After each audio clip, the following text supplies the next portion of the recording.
Last క్లాస్లో మనం Ohm's లా అనేది కంప్లీట్ చేయడం జరిగింది. ఇప్పుడు ఎలిమెంట్స్ ఏంటండి? ఎలిమెంట్స్ అంటే ఏమేమి ఉన్నాయి? ఎలక్ట్రిక్ ఎలిమెంట్స్ అనేది చాలా ఇంపార్టెంట్ మనకు. This topic elements, passive elements, please concentrate. Passive elements and active elements, please concentrate. అసలు ఈ ఎలిమెంట్స్ అంటే ఏంటిది? సర్క్యూట్ ఎలిమెంట్స్ అంటే ఏంటిది? Linear elements and non-linear elements. Very interesting. Linear elements and non-linear elements. Okay. Unilateral elements ఒక్కొక్క దాని గురించి మనం డిస్కస్ చేద్దాం. And bilateral elements. Please concentrate. Unilateral elements, bilateral elements. Lumped elements and distributed elements. Lumped elements and distributed elements. Next, time varying element. What is this? Time varying elements and time invariant elements. Be careful. Time invariant elements. Very interesting. ఇది ఈ విధంగా నేను ఎలిమెంట్స్ని divide చేయడం జరిగింది. Elements, circuit elements ఎన్ని రకాలండి? Passive and active, linear and non linear, unilateral elements, bilateral elements, lumped elements, distributed elements, time varying elements, time invariant elements. ఇందులో ఎలాంటి ప్రశ్నలు వస్తాయి అవి మనం చూడడం జరుగుతుంది. ఫస్ట్ వన్ హెడింగ్ పెట్టండి, passive elements and active elements. Passive elements అంటే ఏంటివి? యాక్టివ్ ఎలిమెంట్స్ ఏంటంటే ఒక్కొక్క దాని గురించి మనం ఇండివిజువల్ డెఫినేషన్ తీసుకుందాం. ప్యాసివ్ ఎలిమెంట్స్ అనగా, ఈ ఎలిమెంట్స్ అంటే ఏంటిది? రెసిస్టర్, ఇండక్టర్, కెపాసిటర్, సోర్సెస్, ఇవన్నీ ఎలిమెంట్సే. కానీ ఆ ఎలిమెంట్స్ని ప్యాసివ్ అండ్ యాక్టివ్ అని ఎందుకు అంటున్నారు? ఏదైతే ఎలిమెంట్ ఉందో ఆ ఎలిమెంట్ ఎనర్జీని లేదా ఆ ఎలిమెంట్ పవర్ని అబ్జార్బ్ చేసినప్పుడు, please terminology should be in English, explanation should be in Telugu, then you will understand very nicely. Otherwise it is very difficult. English అనగానే భయపడాల్సిన అవసరం లేదు. నేను చెప్తాను ఏది ఎట్లా అడుగుతున్నాడు అని. ప్యాసివ్ ఎలిమెంట్స్ అంటే ఏ ఎలిమెంట్స్ అయితే ఎనర్జీని అబ్జార్బ్ చేస్తాయో లేదంటే పవర్ని అబ్జార్బ్ చేస్తాయో ఆ ఎలిమెంట్స్ని మనం ఏమంటున్నాం? Passive elements. అంటే పవర్ని తినేటివి, ఎనర్జీని తినేటివి, ఆ ఎలిమెంట్స్ని మనం ఏమంటున్నామయ్యా? Passive elements. These elements are consume, are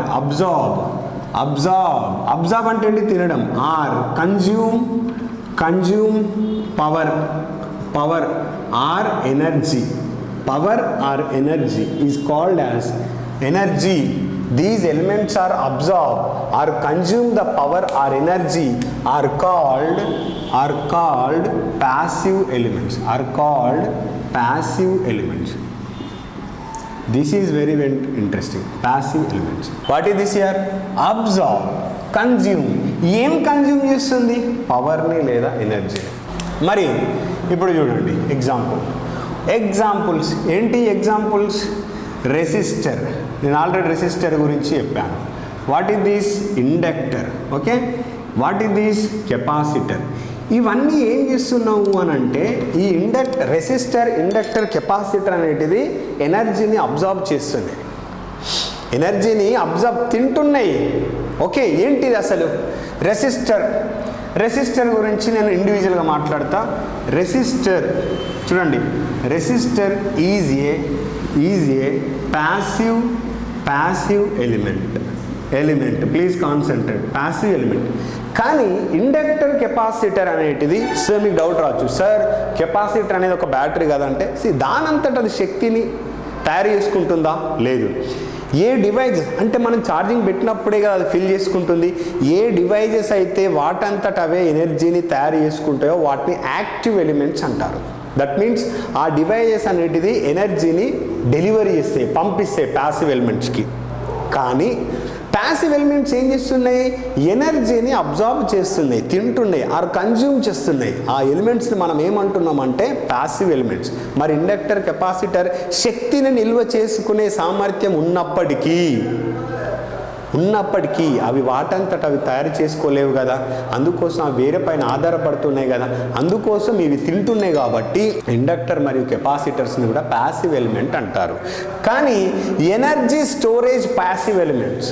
inductor and capacitor are energy storage passive element. Now tell me, resistor, inductor and capacitor both are ఏంటిది? Energy storage. What is this? Energy storage passive elements అంటే శక్తిని నిల్వ చేసుకునే సామర్థ్యం ఉన్న passive elements. Passivity అంటే ఏంటి? తినడం. ఎవరిని? పవర్ని. ఇది నిర్వచనం. ఉదాహరణ అడుగుతాడు, క్రింది వాటిలో which of the following elements are passive elements? Resistor, inductor, capacitor, all are correct answer. Okay, next మనం ఇది చూస్తాం. చూడండి, ఒక్కొక్క దాని గురించి మనం డిస్కస్ చేద్దాం. రెసిస్టర్ అంటే ఏంటిది? What is the meaning of resistor? అసలు ఈ రెసిస్టర్ ఎట్లా పనిచేస్తుంది? దాని బిహేవియర్ ఏంటిది చూద్దాం. రెసిస్టర్ చూడండి అయ్యా. రెసిస్టర్ని ఏ విధంగా చూపిస్తాం? క్యాపిటల్ ఆర్తో అని చూపిస్తాం. Please concentrate.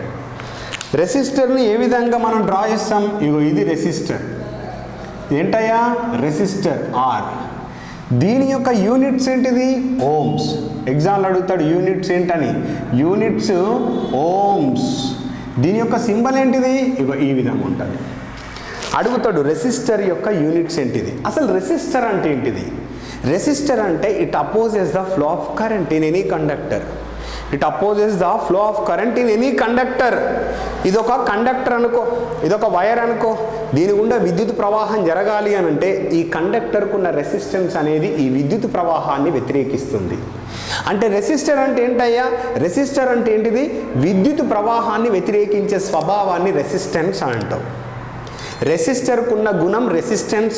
It opposes the flow of current. అంటే ఈ కరెంట్ని వ్యతిరేకించే స్వభావాన్నే రెసిస్టెన్స్ అని అంటాం.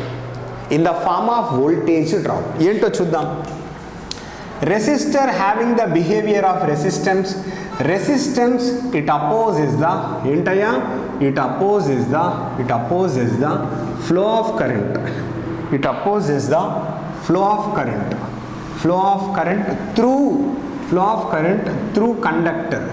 through any conductor. అంటే కండక్టర్ ద్వారా అన్నట్టు, through or via. In the form of voltage drop. అర్థమవుతుందా? వోల్టేజ్ డ్రాప్ అయింది అని అంటే ఆగిపోయింది వోల్టేజ్. సపోజ్ ఇది మీ ఇల్లు, ఇది ట్రాన్స్ఫార్మర్ అనుకో. ఇది మీ ఇల్లు, ఇదేంటయ్యా? హౌస్. ఇదేంటిది? ట్రాన్స్ఫార్మర్. चलो एक बार देख, how much you are sending यार फ्रॉम हियर. इधर से कितना सेंडिंग कर रहा? 230 वोल्टेज. व्हाट इज दिस यार? कंडक्टर. वायर यूज कर रहा नहीं कर रहा? With wire we are transmitting the power from one place to other place. ठीक है. अरे यार इधर से कंडक्टर, इधर से हम लोग 230 वोल्टेज सेंडिंग कर रहा, लेकिन इधर कितना मिल गया बताओ? ये क्या? आपका हाउस. इधर what is this is your house. So you are receiving the voltage less than the sending end voltage. What is this? Sending end voltage. Vs is nothing but sending end voltage. Vr is nothing but receiving end voltage. Suppose receiving end voltage you are getting అంటే 200 volts. ఎంత తక్కువ వచ్చిందండి? 30 volts. 30 volts ఎవరు తింటుండు? ఇగో ఈ కండక్టర్కు ఉన్న resistance వల్ల వీడు 30 వోల్టేజ్ని కరెంటును వ్యతిరేకించడం ద్వారా ఈ వోల్టేజ్ రూపంలో వీడు తింటుండు. Tell me definition. Resistance it opposes ఎవరిని? Flow of current. ఎవరిని అపోజ్ చేస్తుంది? Flow of current. Any conductor in the form of voltage drop. ఈ 3 పదాలు చాలయ్యా రెసిస్టెన్స్ గురించి నిర్వచించాలంటే. Resistance it opposes the flow of current in the form of voltage drop. Are you understanding or not? Tell me, are you following or not? చెప్పు కదా. resistor is nothing but it is having the behavior of resistance, it opposes the flow of current. Resistance అంటే ఏంటిది? Resistance అంటే ఏమిటి? Resistor it opposes the flow of current in the form of voltage drop. ఇది resistor అయ్యా.